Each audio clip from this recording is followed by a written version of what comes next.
I want to thank you for coming. This is our first meeting, hopefully of many, as we try and influence our elected leaders to vote the way we'd want them to vote. If you don't know, I hope you do know, but what this meeting is about, it's just a first discussion about our desire to get Senator Risch, as the chairman of the Senate Foreign Relations Committee, to vote the way Idahoans would want him to vote.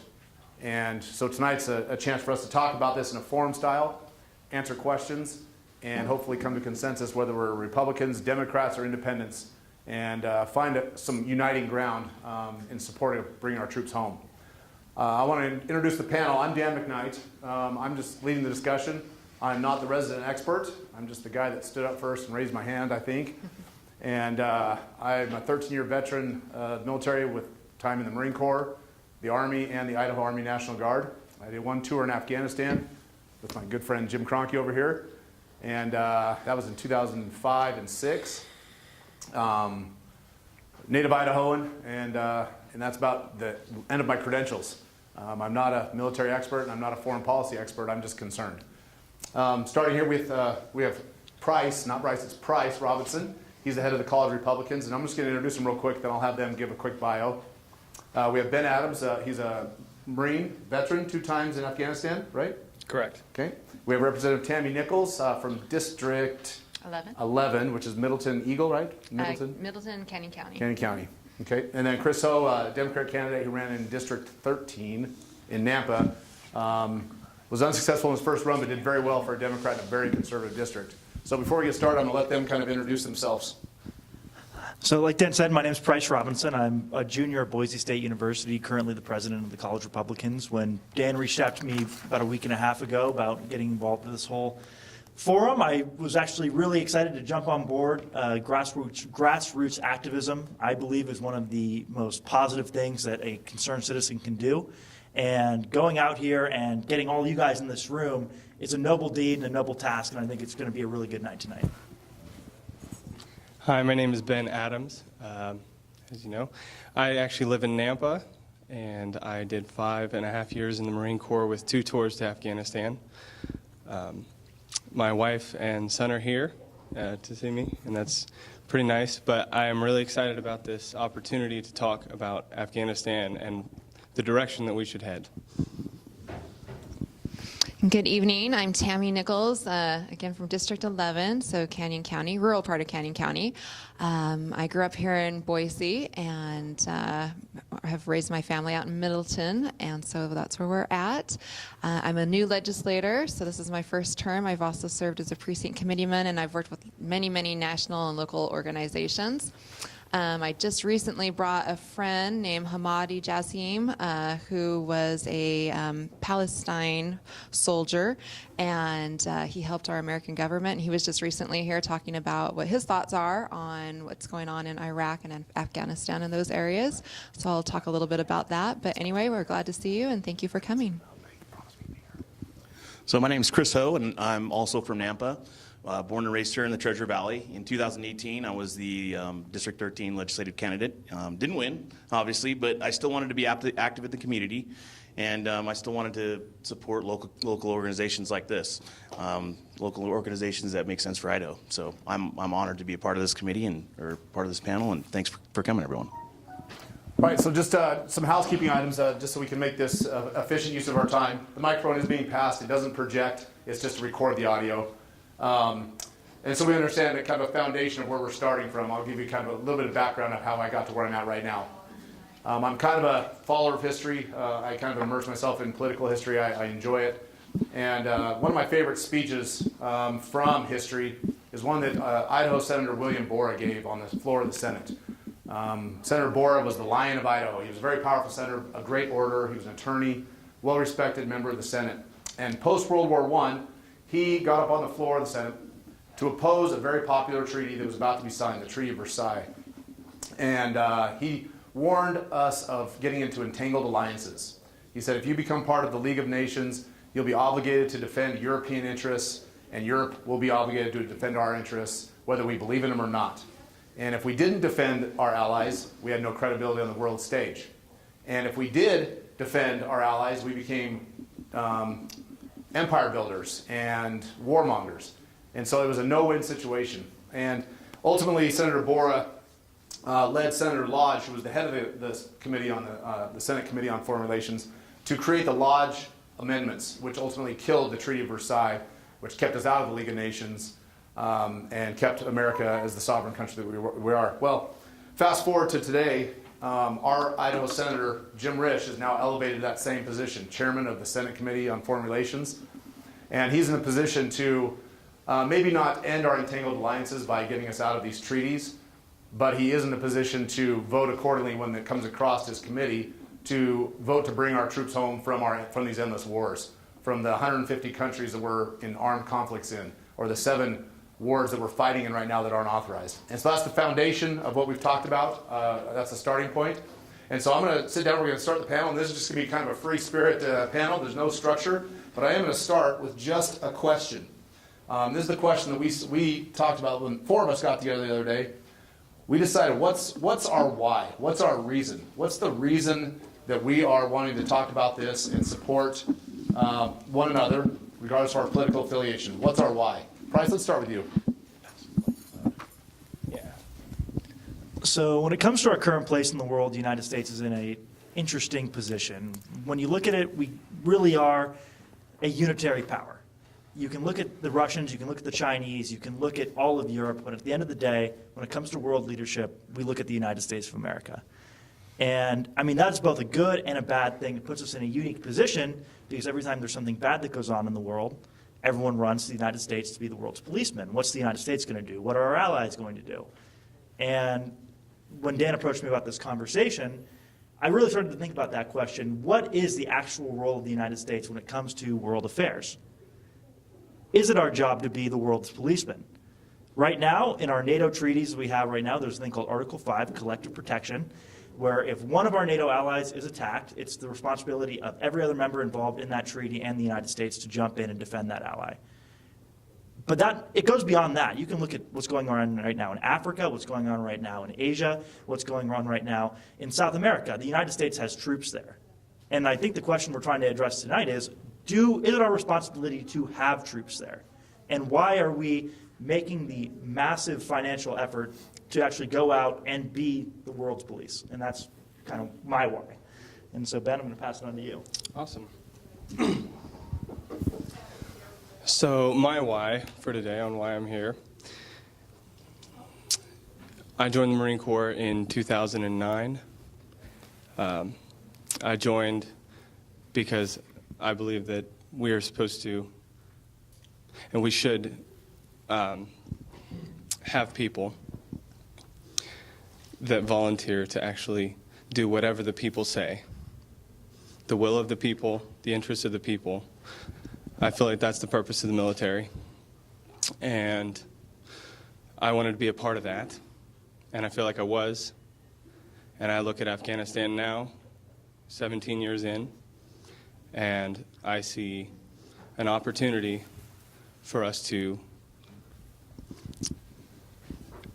end a war that I don't see and I don't think any of us have seen for a long time, a clear mission or end date.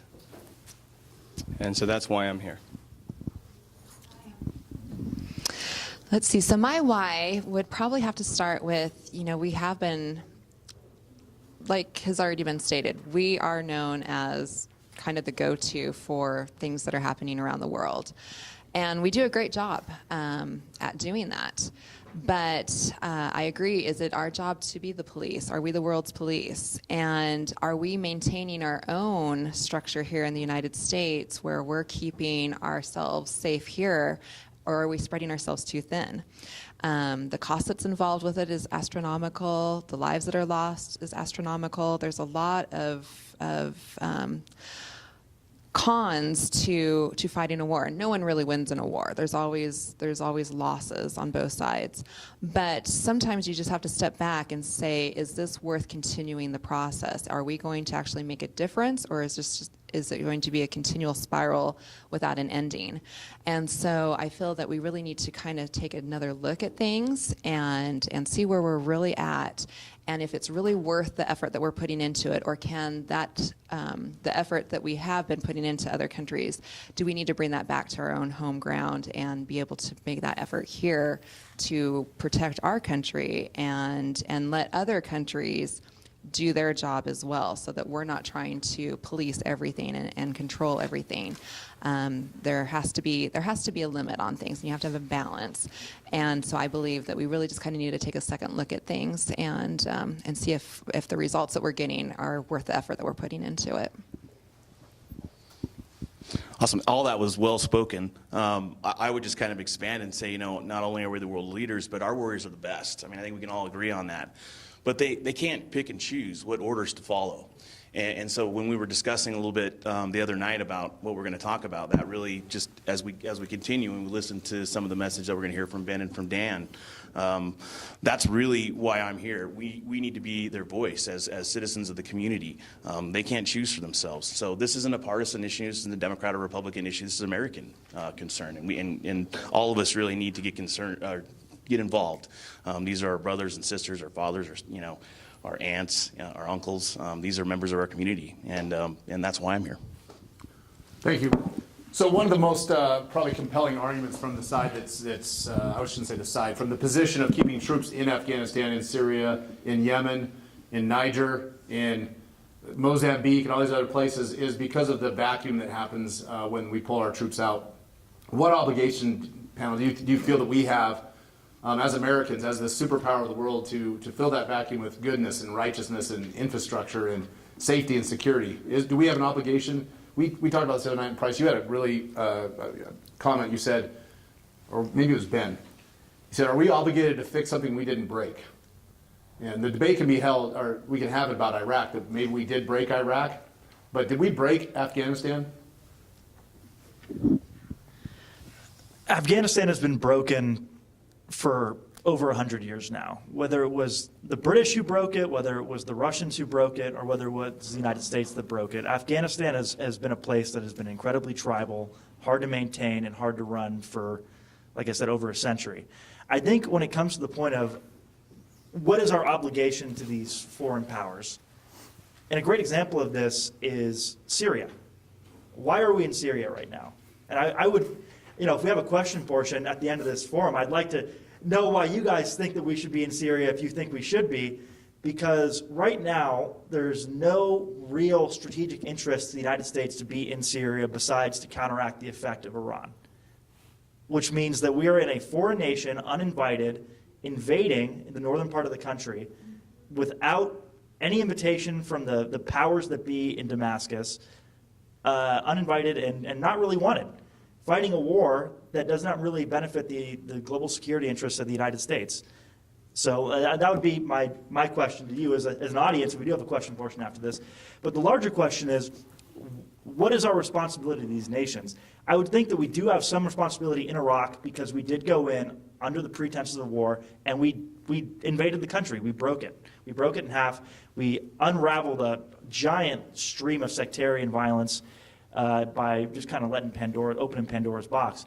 But in a lot of places, like in the Philippines or in Niger or Mali, a lot of these places, this is not the responsibility of the United States. We did not break these countries. In a lot of cases, the Europeans did through the historic oppression of colonization and whatnot. But so that's the question I think we should ask ourselves, is where does the line come from, or where do we draw the line in terms of what is the responsibility of the United States in fixing and trying to bring democracy to countries that historically have not had it in the past? Ben, I think you would agree. You've been to Afghanistan, and so we're going to lean on you a little bit here. Okay. Good. Tell me about the infrastructure in Afghanistan: paved roads, tall buildings, electrical power plants, water treatment facilities. Tell me about it. What did you see when you were there? Let's see. I was in Afghanistan in 2011 and then again in 2012. I was also in southern Afghanistan, so there's not as much infrastructure there. It's more rural. However, in the process, we were actually building roads to try and help their commerce and such. And the insurgency there was strong enough to actually, we would build, 100 feet of road, and they would plant IEDs in that road. So the next day, they'd go out to start again, blow up the IEDs, and go back 25 feet and start again. So infrastructure-wise, they're not exactly what people would consider first world. Right. Which district were you in? Helmand Province. Helmand? Excellent, thank you. Right. Right now, I think we're going back to the Syria and Yemen point. You asked a question, do we have a reason to be there? There are 100,000 Turkish troops on the border there. There's Iran on another side. There's Russia to the north.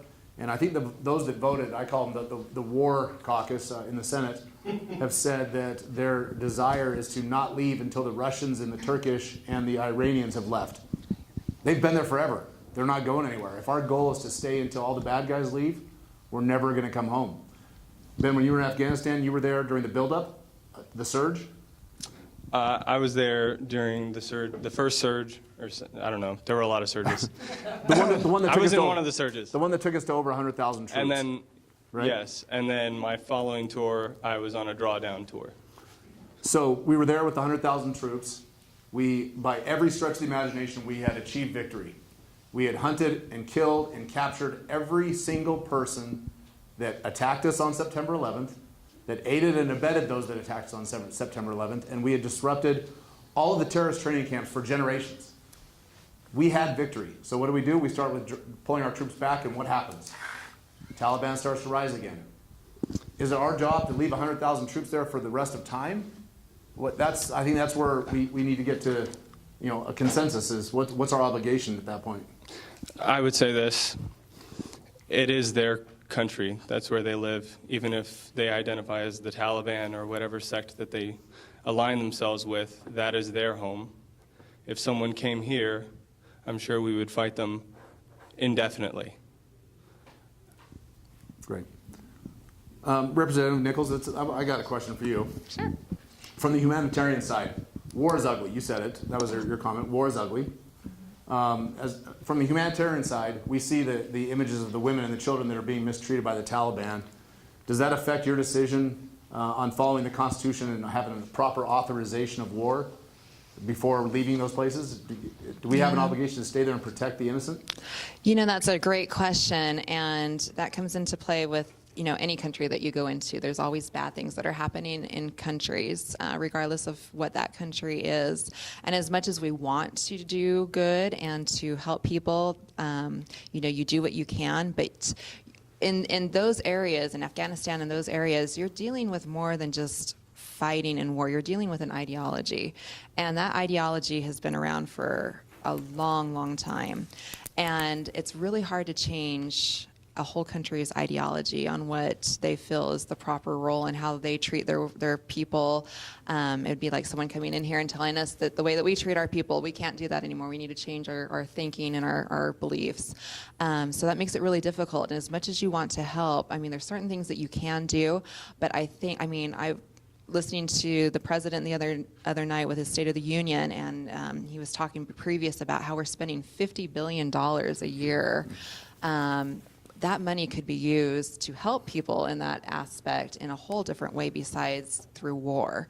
And so I don't think war is going to be, we had a time and a place for us to be there, but I think that has long expired. We aren't seeing as much progress as what we were towards the beginning. And so I think, there's other means and other methods. And we have the UN. The UN is supposed to be helping with efforts that are humanitarian based, but so much is relied on the United States to actually go in and take care of that versus other countries also helping and participating in those aspects.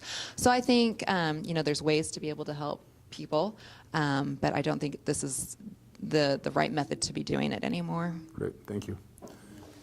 You mentioned helping and rebuilding and being humanitarians and finding the right way. My question is what is the right way?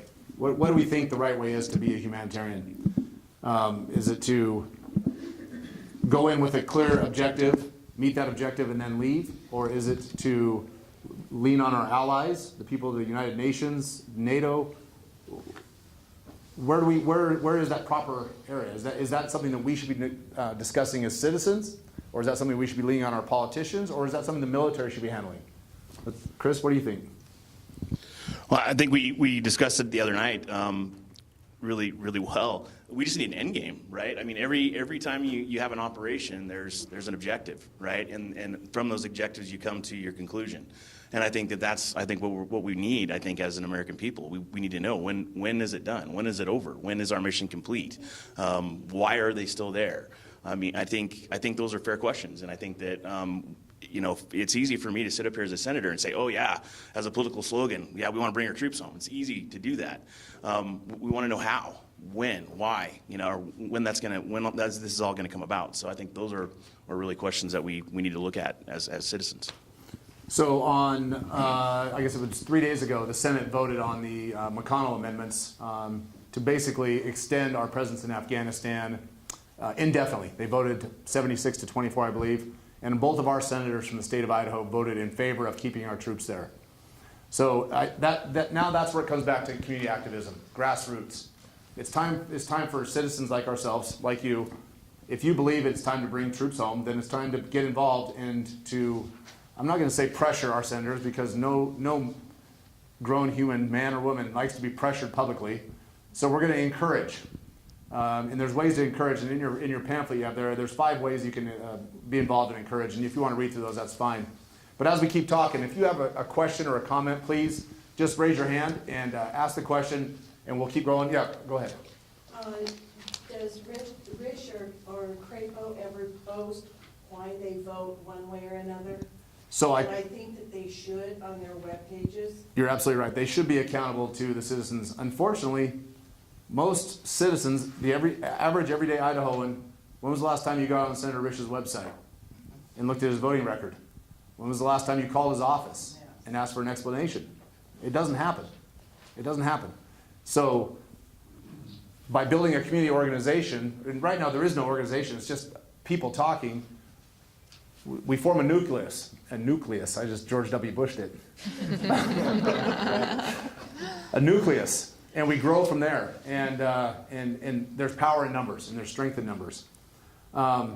So anyway, that resolution, I'll come back just a second. That resolution was just voted on, basically extending our time in Afghanistan and the Middle East indefinitely.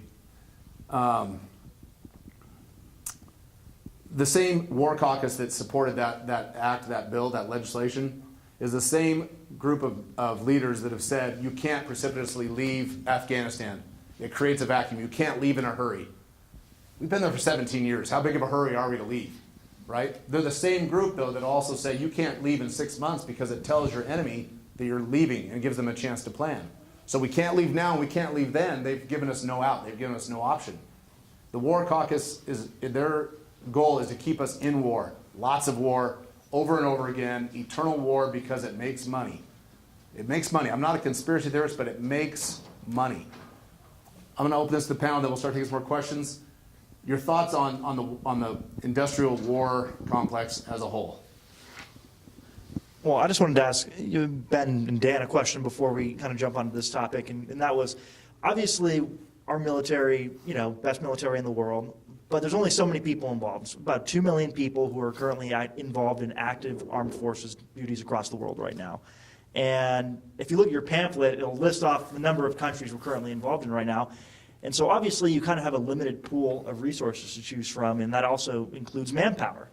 So from a veteran's perspective and someone who's been in and been deployed and redeployed, what is the current morale of the troops in Afghanistan and around the world right now that you've talked to and heard people who have gone back in and just continue to go back in because there's such an incentive to be pulled around the world to rejoin and re-enlist? Sure. Ben?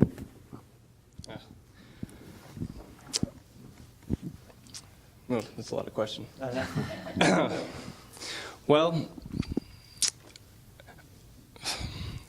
when I was in, and I actually spent most of today actually just talking with veterans that I served time with in Afghanistan, kind of getting their thoughts on this as well. And I was reminded by one of the veterans that we had this same conversation in 2011 in Afghanistan.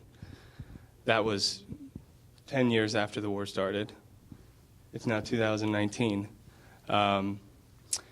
And this may be, related. I would say that there's always going to be men from this country that stand up for this country and go and do what the people want. That's going to be there. So morale is as much as, morale is something that goes up and down, but a commitment to duty doesn't stop. So you always have your military, and they will always do what you ask. But I do know that right now, the Marine Corps specifically is at a 10-year high for suicide rate. So. No, that's great. That's a powerful point. And the soldiers that are coming home from multiple deployments are more prone to PTSD. They're more prone to divorce. They're more prone to suicide. And it grows up exponentially as they deploy more and more. So is the price of war, nation building, to be paid by the soldiers who historically come from lower middle class and lower class economic environments? Is it their job to pay that burden, to wear it, to own it? It's not.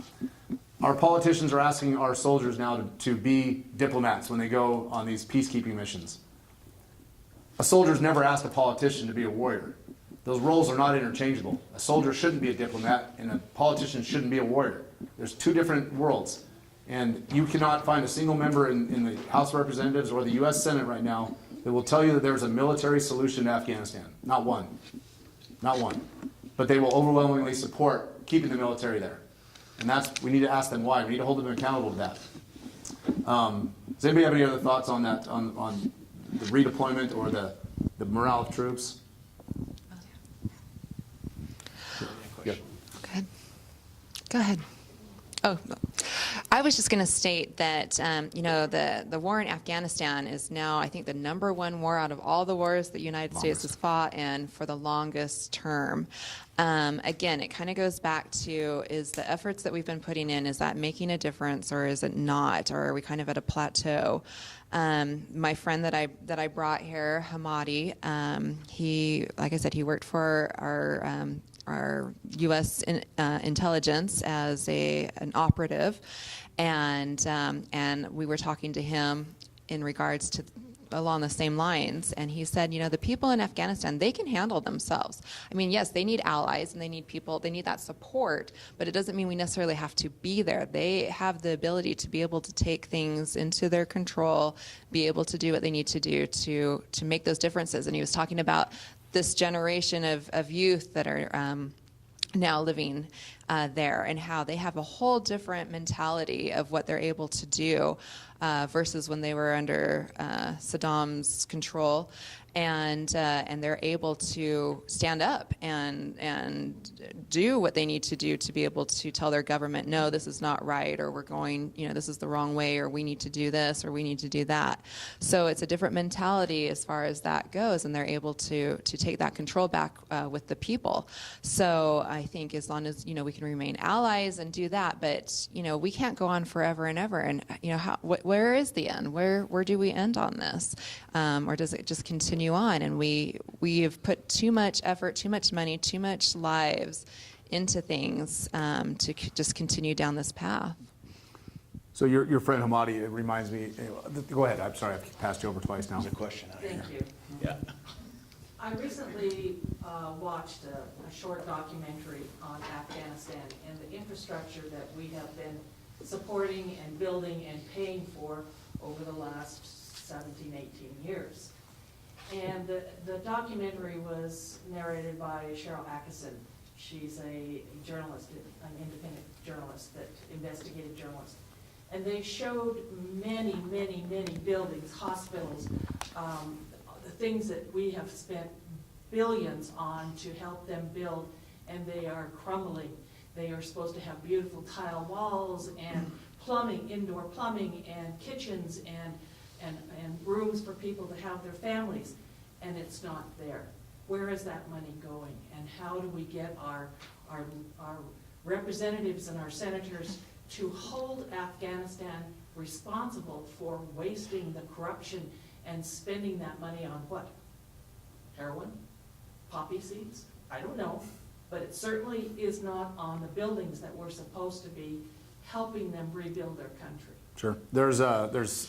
I'm glad you brought that up. There's a story of a grand hotel. It's supposed to be a world-class hotel that's being built in Kabul, which is the capital of Afghanistan, right across the street from the American embassy. We've spent $90 million American dollars to build this hotel, and the contractor has walked off the job with the money, and it's not even a third complete. And it's empty now, and it's a tall structure, and it's right across the street from our embassy, and anybody with any practical experience in the world and at all can imagine what a tall building across from an American embassy in a war zone can be used for. Snipers. And the U.S. troops are having to patrol this unfinished hotel that we paid for, that's not done, to keep our embassy workers and the Marines that are on embassy duty there safe from being shot. There's another gas station that we helped build in Afghanistan. $45 million to build a gas station. It pumps natural gas, not petroleum, natural gas. How many of you have a natural gas vehicle? Anybody? Guess how many there were in Afghanistan when it was built? 0. So we paid to have natural gas vehicles shipped and given to their politicians, but then they couldn't afford the natural gas. It was too expensive. So we gave them credit cards. Okay? We've sent delegations over there to inspect this gas station, and it's empty. There's not a worker there. There's no way to pump gas. Nothing. That's a waste of money. And so that goes back to nation building. We don't need to be nation building. We need to be bringing troops home and getting out of there and letting Afghanistan take care of Afghanistan. You had a question? Yeah. Okay, I'm going to cover a couple different topics. Please do. For a little bit of background, my name is Joe Evans. I am an Army veteran. I was in Afghanistan in 2002, 2004, again in 2011. I was in Iraq 2008. I was in the Philippines in 2006. Each one of these assignments was as a military analyst. Yes, there is infrastructure there. There's infrastructure there from when Carter was president and we were helping them build the dams, which is part of what's supplying the aquifer and the water, the pill that raises all of the opium. It's in Helmand province where the young Marine there spent his time. And infrastructure we built 50 years ago is helping fund, a shadow government, the Taliban. It is a shadow government. It is a legitimate shadow government in my eyes. Reason why is because it's governance by the people, at the local communities. It's not our puppet Karzai, who's placed in Kabul. But there is a very strong religious undercurrent with most of the Taliban and that shadow government. When we went in 2001, Afghanistan was actually structured in about 4 different quarters, each one of them that was managed by a different warlord. Each one of the warlords basically held a different type of religious or philosophical approach to governance. And at the time, 2 of the 4 were actually pretty solidly well structured at the time, which us turning things over to Karzai actually continued to disrupt what was going on with the political balance. So it's one of those things where we created more imbalance than we did create. Now, as to the issue of 18, 17 years in Afghanistan right now, had we gone in and actually built the schools and educated them, we would have a second generation now in high school in Afghanistan. And that would have alleviated a lot of the ignorance, would have allowed a lot of the population to actually be able to read their own news rather than being told by local community leaders what it was that was going on in the rest of the world or even in their community. Now, as to 18 years in country and the effect it has on the people. During my second tour, 2004, we weren't even in there that long. I was actually talking to a young captain who was looking at getting out. The reason why? Because he knew the war was going to keep going on and on and on. He had a young family that he wanted to spend time with, and he didn't really feel like spending 1 out of every 3 years away from them. Because that's what you do when you deploy. You're over there for a year, away from your family, away from your children, missing holidays, missing Christmas, missing birthdays, and in a lot of cases, actually missing the birth of your children. And I don't blame him. He was smart. One of the problems I saw with an awful lot of the individual officers that continued to stay in the military was I think a lot of them were just scared that they were never going to be qualified for anything outside of the military if they decided to get out. Now, I don't know exactly how you feel, but if you have leaders that think the only thing they're qualified to do is lead troops, are those the people you really want leading your troops? One recognized a certain fallacy in that despite my time. You know, I got out, I did good things. Others got out, they did good things. And when you have people leading troops who feel that the only thing they're ever qualified to do is kill other people, we may need to step back and reevaluate exactly how our military is trained.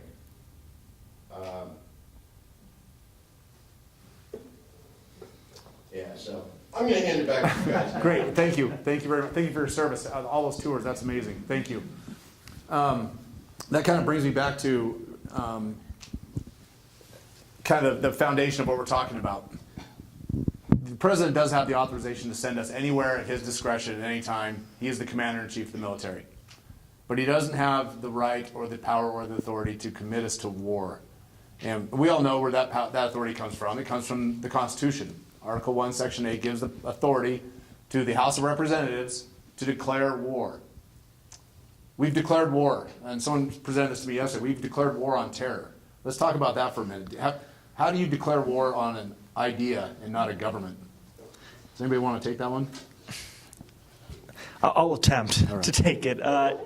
It's difficult. It's difficult, like you said, to combat an idea, an ideology, whether that be the idea of radical Islam, communism, or, in this case, terror, because there's no structure behind it. There's no big bad guy. I mean, at least with communism, you had the Soviet Union, and I guess you have the Chinese. But I mean, it's such a vague concept of what really is, what causes terrorism, what are the factors that lead up to the creation of terrorists, and what leads to fundamentalism to occur in places like the Middle East or in Europe, where ISIS has had very large amounts of success radicalizing youths there to commit terrorist attacks. So I think you have to really look, besides combating a war on terror, look at the underlying issues that are really causing the terrorism and the fundamentalism to occur, whether that be socioeconomic, political, ethnic, whatever. You have to look at these baseline issues in order to actually address the idea of a war on terror as the whole. Anybody else want to tackle that one? Yeah, I'm a pass. No? Okay. We have that pamphlet real quick. Yeah. So if you look right now, we're at war, and I just jotted down a couple. I just doing some research. In Iraq, we still have 5,000 troops there. 4,400 have died. 31,900 have been wounded in action, and there's been no formal authorization from Congress. Afghanistan, there's still 11,000 troops there. At one time, we had over 100,000. There's been over 2,400 deaths and over 20,300 wounded in action. No formal authorization from Congress. Syria, there's 2,500 troops in Syria right now. 7 troops have died, and 2 as recently as 2 weeks ago, or maybe last week. And there's no authorization from Congress to be there. Yemen, we have the Green Berets, the baddest of the bad. We have our commandos there fighting in Yemen's conflict. No authorization from Congress. We don't even know how many we have there. It's not a public declaration. Some of the other countries, Somalia, Libya, Nigeria, Sudan, Mali, Democratic Republic of the Congo, Ukraine. I mean, it goes on and on. Mozambique. I don't know what our national interest is in Mozambique. And so that's kind of the crux of our discussion tonight. And that's, I want to kind of try to wind it down a little bit and then move on to what we can do as citizens. If you feel that there's a national interest in any of those places, I'm not going to debate that. I wouldn't disagree with you if you could have a reasoned argument. If there is a national interest for us to be in Mozambique, then I say we just do what the Constitution says, and that's have an open and honest debate in the House of Representatives. Let our elected leaders vote on it. And if they've determined that there is a national interest that requires the use of our treasure and the blood from our soldiers, then we go. Ben, I don't think you would disagree with this. Our job is to go, is to fight, is to destroy, and then to come home. The problem is not in any of those four things. The problem is when they ask us to plant a flag and keep the peace and become police officers. Would you agree? Yes. So something that I think people take for granted. We live in a free society where, everyone gets to do what they want. Well, when you join the military and you are on active duty, you don't do what you want. You do what Uncle Sam wants. You do what the elected officials legislate to do, and you go do what you're supposed to do. That's simple. I'm sorry. Can you repeat the question? Yeah. Holy cow. That's right. The problem isn't going and doing our job and fighting the war and achieving the objective. The problem is when we plant the flag and become the police officers. Yeah. Here we go. So my approach at this is that our military, they're made to fight wars. They're not made to be policemen. They're made to fight wars. Fighting wars does involve killing your enemy, destroying the enemy of America. That is the role of our military. When you turn that into a nation-building force, it doesn't have the same strength that it had before. Right. Yeah. No, I think, it's kind of important. I think, Danny, you were explaining to me the other night in talking about the lily pad approach that we currently have going on. And I'm sure no one in this audience, or at least the majority, have no idea what I'm talking about when I say that when it comes to U.S. foreign policy intervention. And what we were talking about the other day was in Libya. How, I'll let you explain it, just the idea of going into one spot and then using that as a justification to go into all the surrounding areas. Right. So we're in Libya right now. It's a conflict that Secretary of State Clinton kind of drug us into. We've got a base of operation in Libya right now, and to combat terror throughout Africa, we now leapfrog out with 500 troops or 1,000 troops or 1,500 troops to these other countries in Africa that we have no real interest in whatsoever, other than to fight a small group of terrorists that are training. Terrorists, freedom fighters, it's semantics. They call themselves freedom fighters, we call them terrorists. And then once we're there, we leapfrog again to another place. And now we're stretched out across Africa. Some estimates have said as many as 40,000 American troops in Africa without a formal declaration or authorization to be there, with no disclosure to the public. We don't know how many are there. It's just an estimate. And so I think that's what you're talking about, the leapfrog, lily pad. And we're about to see it happen again in Central America. I think we're going to have an authorization of force that's going to take us to Venezuela. Yes? Congratulations on sponsoring a worthy dialogue. Let me sharpen a question to the panel that you offered and nobody answered earlier. Presumably, 76 votes in the Senate in favor of the McConnell amendment, keeping us, as you articulated it, in Afghanistan for an undefinable future time, represents the relative strength of the industrial military complex that you posed a question on previously. Is there something unique or promising about this point in time in American history? Yeah. Recognizing that Afghanistan is the best poster child for doing what you propose to do, namely extract ourselves. Is there something unique about this time with Trump in the White House, with Pelosi in the House, with McConnell in the Senate, but with Risch in his newly mounted position? Something unique about this point in time that gives you some hope that a citizens group, starting in Idaho and spreading elsewhere, might actually be able to overcome those 76 votes of the military-industrial complex. If so, what is it, and what's the state of like-minded people around the country? It's almost like I put you there to ask that question. Just like you wrote it out. Right. Yes, there is a whole series of things that have lined up that have really sparked my intrigue in this and my desire to get involved. We do have a president who has shown strength and boldness and said, I'm bringing the troops home. And he said it in the face of his own cabinet members, his own party, the industrial complex. He's taking a position that has been historically Democratic. Anti-war has been something the Democrats have been able to hang their hat on. He's fighting his own party. So in theory, he should be able to rally the support of his own party And over 80% in a recent political poll, by the way, 80% of registered Republicans support getting out of Afghanistan. 80%. If we can't build some coalition from that, we've got a problem. So we've got a leader that's being bold and strong and willing to spend any political capital he must to bring us out of Yemen, Syria, and Afghanistan specifically, and then eventually Iraq. We have Senator Risch, who comes from a small state. Okay, Idaho, we're a very small state, who is now a very powerful man in front of a very powerful committee. And we as a citizens group now are closer to the seat of power than we could ever be. We have more access to our senators than anybody in California, Texas, Florida, New York, Ohio, Illinois, because it's a statewide elected position. He represents fewer people than a California senator does. We have more access to him. You can walk into his office downtown right now and walk right in and speak to his clerk, to some of his staffers, and he'll get back to you. So yes, I feel like everything is kind of aligned right now. The feel is right. We've been there for so long. People are weary of the war. I went to Barnes & Noble's last Friday, grabbed the first 4 political magazines I could find, and bought them and took them home, not knowing if I was going to find what I was looking for. And I opened them up, and all of them have articles about getting out of Afghanistan, Syria, and Yemen. It's current. It's relevant.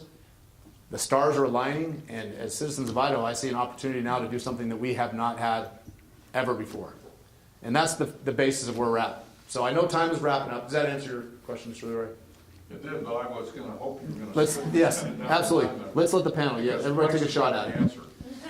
Well, I agree with a lot of what Dan said in terms of right now is the moment. We have a relatively bipartisan Congress in terms of trying to get things done on the international stage. I mean, I think this could be a really strong issue that Trump could push with Nancy Pelosi and Mitch McConnell to show some sort of party or congressional unity.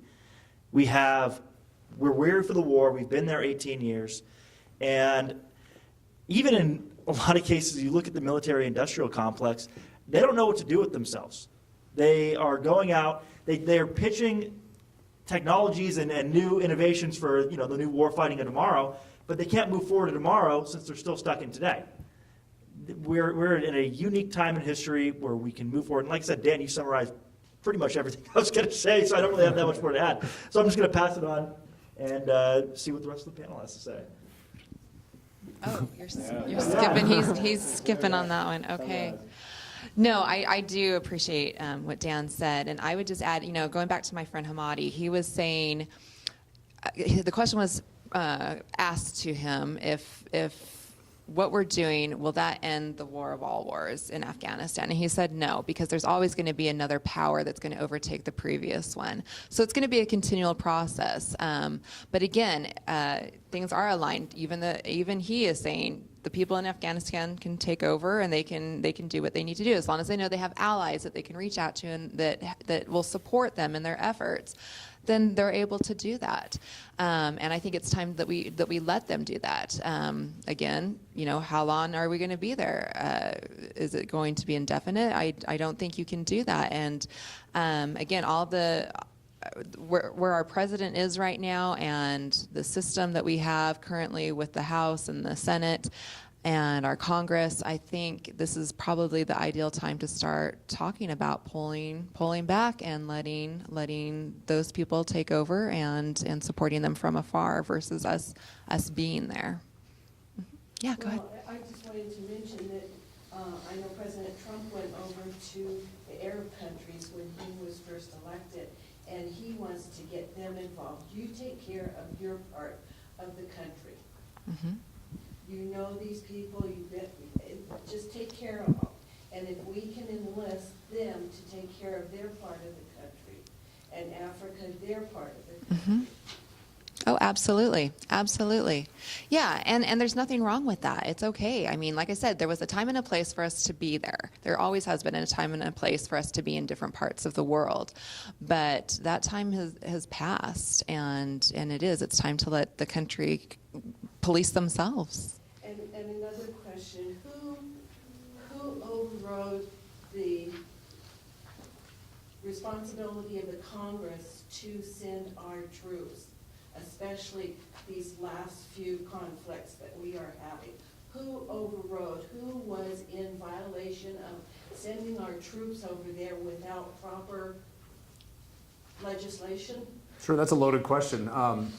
They went there on a joint resolution to Afghanistan originally, and the resolution was very specific. It said to capture and kill anybody that was involved in the attack of 9/11 or that aided and abetted them. That was the mission, and it was done on a military authorization of use for military authorization of use. And so they went there, and they accomplished that mission very quickly. It didn't take long. We didn't get bin Laden until 2011, but it was an authorization of force that was supposed to have a sunset on it, 90 days. 60 days to be there, 30 days to withdraw, and then anything beyond that was supposed to be approved by Congress. And the Congress has simply rubber stamped it every time it's come before them. And so there has never been a declaration of war on Afghanistan, so there isn't a legal. Can't be bothered with it. No, too many people would have to sign on to a war and publicly put their name on it. Right. And I think that's part of it. I think we need to go back to the Constitution and to the root of how things are supposed to actually transpire. I think there's only been like 5 or 6 times that we've actually used the proper process to declare war. Last time was 1942. Right, and so there hasn't been too many. So I think we need to go back to those roots and do things the proper way through the proper procedure, because that's how it was set up and that's the way it's supposed to be. And there's a reason for that, and it goes back to checks and balances. I'll just keep it real short, and it'll just go right back to my belief that, it's really easy for any politician, I'm not going to pick on President Trump at all, but it's super easy to say, yeah, we're going to pull him out. The follow-through is what we're looking for. The follow-through and the questions that we're going to ask, that's what's going to lead to the action. So that's what we're looking for. We can't have action. It would be beautiful just to believe everything somebody said. But I think it's going to take organizations like ours and citizens like you all out there to participate in order to get any action. So yes, please. Hey, well, I admire Dan's faith in President Trump and certain other congressional leaders. I don't have the same faith in them in particular, but I do agree that this is the time. Okay? Right now, 2020 is coming up. Risch is coming up for re-election. Okay? He's going to be under pressure to make sure that he's doing what he needs to do to get re-elected if re-election is something he wants to see happen. Now, Risch has already commented several times that he very much enjoys being part of the Washington delegation. So I believe he's going to want to do what we want him to do so that he can keep going back. In addition to that, when Mattis was being critiqued in front of Congress for the role of the Department of Defense and the chiefs of staff in what's going in Afghanistan and around the world with regards to the war on terror. Congresswoman Tulsi Gabbard actually put him on the line and said, what will it take? Mattis stood up and said, it'll take congressional oversight. Because as long as Congress is not doing their job, the Army will continue to deploy wherever it feels needed to fight the war on terror, which is usually wherever the industrial military complex decides the new war is. And the latest is Venezuela. So pulling us out of Afghanistan doesn't do anything more than free up troops to put us in Venezuela. So we really need to look at all of them, Dan. I agree, but how do we do that? That's what we're here to talk about, is how do we do it? So I come up with 5 steps, and 6 steps. I'm not a graphic artist, and I'm not a copywriter, so I apologize for the informality of the pamphlet. But on the last page, I'm launching a website tomorrow, bringourtroopshome.us, and on that website will be a place to sign a petition. And that petition is going to be a live feed into Senator Risch. He's going to get an update from it every day. And he's going to watch it grow, seeing the support from Idahoans. You are going to be asked to put your name and the city that you live in so that he's not getting people to sign his petition from Spokane or San Francisco or Orlando. He wants to hear from Idahoans. We're the ones that elect him. Second, you can contact Senator Risch and you can ask him to support Idahoans. We're very patriotic and conservative people. We believe in the principles that conserve the Constitution in Idaho. And he needs to hear from Idahoans. There's a couple ways to do that. I've tried to email him directly. It doesn't work. And after today's news, I wouldn't suggest sending him a letter either. If anybody doesn't know, he received some poison in the mail today. You can call his Boise office. The number's there on the pamphlet. You can go to his website and send him an email through his website, and it'll get to him. And I just tested it out, and I got a response in about an hour today. So I would suggest doing that. So his staffers are answering. His staffers are answering him. Sure, that's the way it works, I think, until you make enough noise. You can follow me on Facebook, where I'm posting material about this daily. I haven't started a formal organization yet, so it's just me. It's just my Facebook page. Follow any of the panelists on theirs. They all post material that's relevant. Join the email list. We'll start sending out updates on the email. I promise I will not bombard you with anything that's political as far as my beliefs or my alignment. You'll never know what side of the aisle I'm on. This is my issue, and you only get information about this. And if you feel bold, write a letter to the editor. Write a guest opinion. Newspapers aren't what they used to be, but that's a way. I promise you, there is a staffer that reads every newspaper in the state every day, every single day. And the last thing is to remain civil. All right, our country is divided right now over everything. We would argue over which direction is up if there's a camera in our face. So remain civil. Have conversations with your family and friends. Discuss it. Not every conversation has to end in persuading someone to believe you. Dialogue is important. Civility is important. And we haven't had a civil society in a while when it comes to political dialect because of, no offense to my mom who's here, we were told growing up you don't talk about politics and religion. And I think that's gotten us to where we are now because we don't know how to talk about politics and religion. So have those conversations. That's the end of what I have. The panel, if you have anything you want to add before we close, then we'll just open it up for final questions. Anybody? Do you have some? No, I just want to thank everyone for being here tonight and for Dan to put this on. It is an important discussion. It's one that I think we need to have. And I know there's people that I hear it all the time. People want to participate. They want to be able to be involved. They just don't know how to do it. So this is a really great way if this is something that you feel passionate about, something that you want to participate in. That pamphlet has some great ideas in it. And it is one way that you can be involved and help with something that is important and that needs some attention.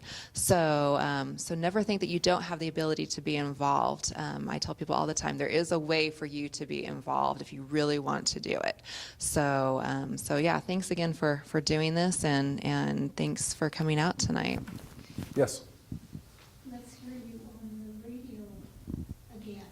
I'll be on. I'm sure I will.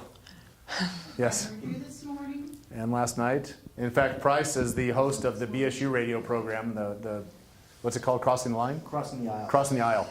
Crossing the line. Crossing the aisle. And he and his young Democrat counterpart from Boise State, they host it, and it's a great show. David Miller didn't give you much time to let all people know. He's a busy man.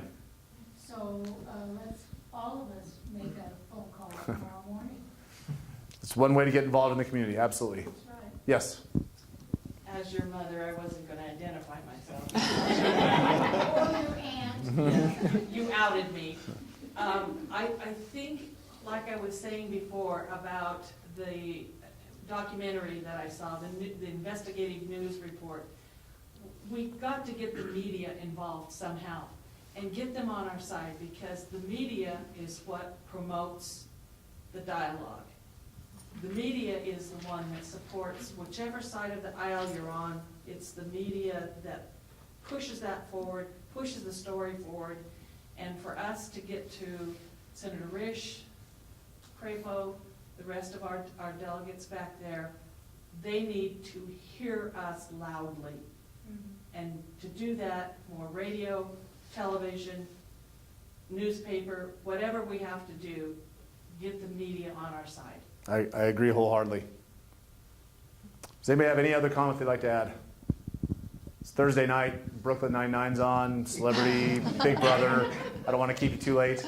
So thank you, panel. I appreciate your involvement, and thank you for being here. I hope that you found it worthwhile and you picked up some nugget of information that you can use. So thank you.